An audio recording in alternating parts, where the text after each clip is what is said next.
Hello again and welcome back everybody to another edition of the Rural Report. I am your Rural 2IC and it has come to my attention with all the new subscribers that the channel is getting, and if that is you, welcome. Thank you so much for stopping by and spending a little bit of time with us. We're starting to get some of the basic fundamental questions, if you will, that back to basic prepper 101. And it got me really thinking because when we, as people in the prepping community, when you start thinking the prepping basic 101 sort of stuff, most people, whether they're part of the prepping community or not, you know the basics. You have to have food, you have to have water, you have to have shelter. You got the cornerstones. We're doing that kind of pyramid thing. That bottom layer is the things you absolutely have to have in order to survive. And we can cover that, but that's not what this video is going to be about. This one's going to be about that next tier, so to speak. And so I'm going to mention three and kind of roughly go over them. I want to get you to think, okay? I actually recently just had a comment that I was on one of the videos to where somebody was like, wow, I really didn't think about this. And it really got me going. And I'm, they were happy that it was talked about. And that's my whole intentions with this channel. I want to bring you ideas. What works for me may not work for you, but if I can get you to think, then you can take something from that and figure out what you need for you. Now, with that being said, I'm going to cover three. If you have other ideas, drop them down in the comments. Let's go ahead and build kind of a thread on this. Uh, Maybe I'll pick a couple from the comments and that'll be the next video. So, the first one I'm going to talk about is going to be semi cheating because it probably, when I say it, you'll be like, no, that belongs in the bottom one, but uh, hear me out first. So the first one's going to be air. Yes, I know you have to breathe to survive. I get it. Rules of three. But what I'm saying is, this comes into any sort of a scenario that you get in. So you get into some sort of disaster that happens where there's a lot of dust or particulate in the air. You don't need to be breathing that in. And that's where things like a simple N95, a simple dust mask, a painter's mask, even a bandana or a wet bandana will help you to where you can breathe better in that sort of environment. Now, we can get into all the NBC, so the nuclear, biological, chemical masks and things like that. And then you start getting into the age old argument of, I don't want to survive a nuclear blast anyway. It'll just be a long, painful, slow, agonized. I get it. I get it. I get it. Uh, not here to try and change your mind on all that. Your opinion, whether you want to survive or don't want to survive when the balloon goes up, so to speak. But when it comes to air, that's one I don't think a lot of people prep. And actually, just right here off to my left, just out of arm's reach, if you believe it or not, sits some basic dust masks. And that's going to go for a lot of different things. You can use that in today. You never know when you're going to be doing something to where you're like, man, I really wish that I had something to just cover my face on my nose and mouth. Uh, you could have some sort of a fire thing to where you don't want to get the smoke or the soot, the ash, things like that. You could have all sorts of other incidents where you need something for right there. Next is going to be transportation. Now, you go straight back into the arguments of you're going to stockpile diesel or biodiesel, you're going to stockpile gasoline, you're going to go into the EV route. You can use solar panels and charge your vehicle for a long period of time. Maybe you just want to rely on your own skill endurance and things like that, and you're going to go with bicycle or something along those lines. Hey, if that's what you pick, that's great. What I want to stress in this one is regardless of what you have, every single person's root, fundamental, primary mode of transportation is walking. You're not going to be using your little hover craft, whatever those little scooter things are called. You're not going to be on that thing 24 hours a day.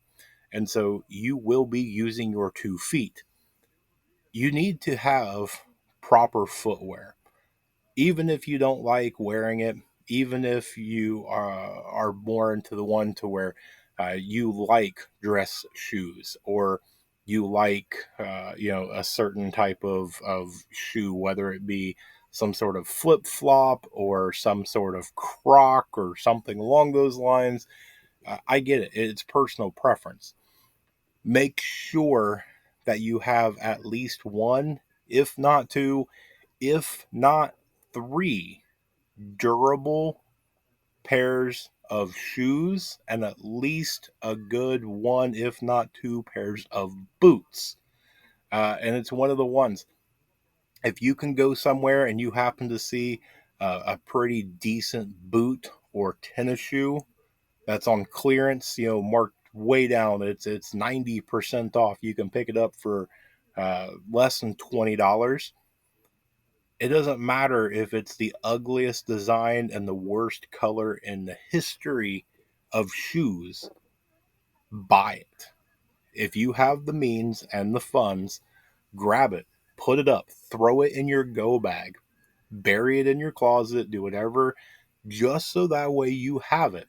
In case you have that SHTF situation, you're going to be happy that you have those glow in the dark lime green, whatever, okay? Uh, and again, I see so many people that they want to brag on the name brand and they want to brag on the price and look how great and awesome and shiny. No one's going to care. when everybody's running around in panic, nobody's going to stop and be like, hey, nice shoes, buddy. Okay. And then the last one that I'm going to talk about in this. So we covered air, we covered transportation. The next one's going to be sleep. Sleep's going to be extremely important. When you get into that sort of situation, your adrenaline's going to be running. You are going to be going through so many emotions. You are going to be dialed in at 11 or higher. You're going to be scared, hungry, tired. Uh, just anything and everything is going to be racing through your mind, almost nonstop.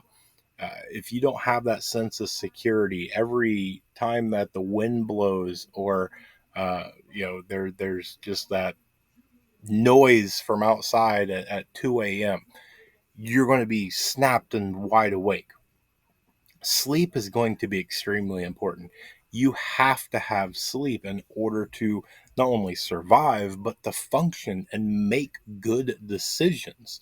I think that a lot of people miss out on this. That's why I saved it for the last thing I wanted to talk about in this video, because I wanted the people that are going to sit and watch this, really get the best that they can out of this video.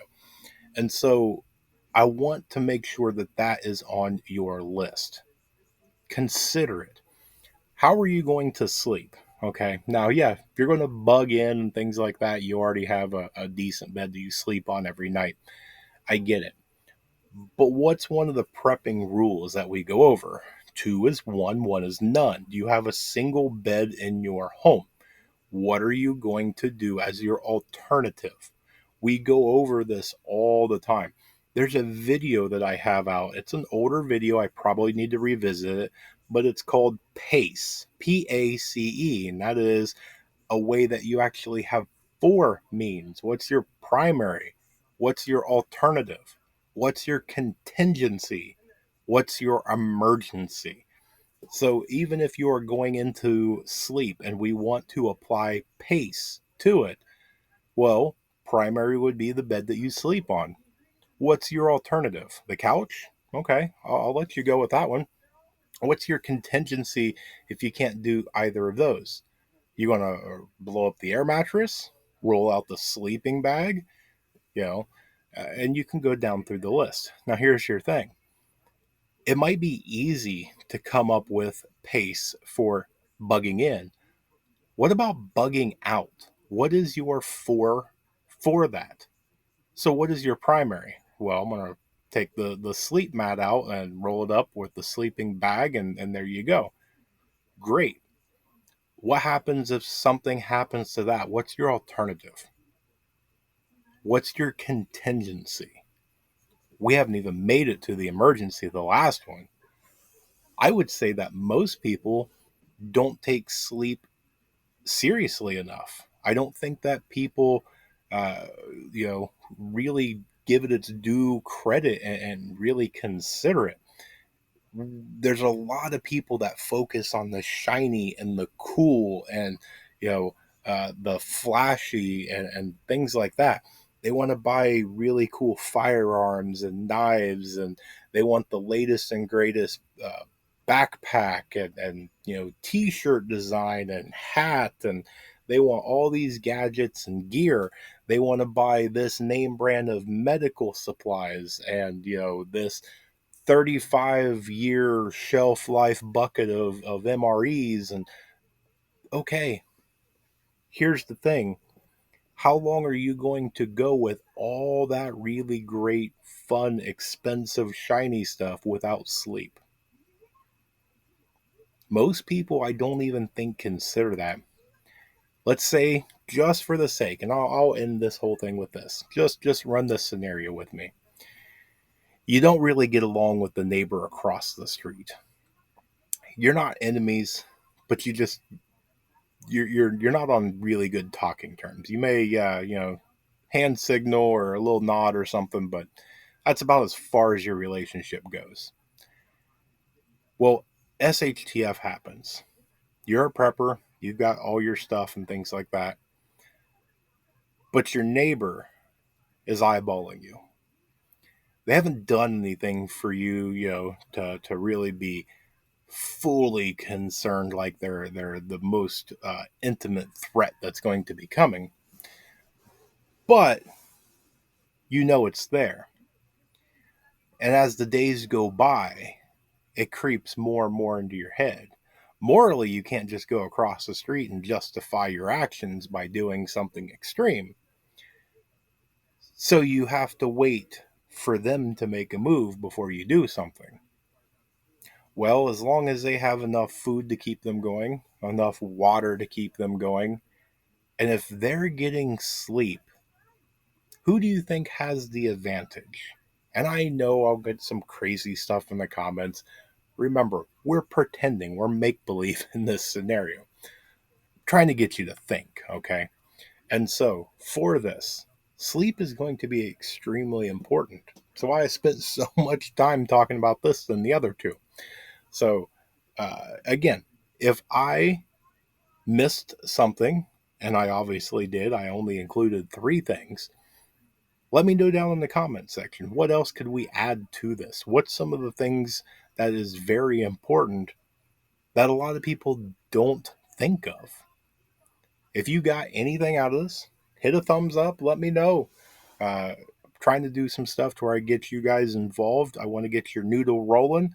I want you to get the process, the whole freedom and free thinking, so that way you can figure it out. With that, I'm going to cut it off. So, I hope you guys have an amazing day. I hope you have a blessed day. With that, I want to say stay tuned. There's definitely more information to come. And with that, please remember to remain united because we're all prepping in this together.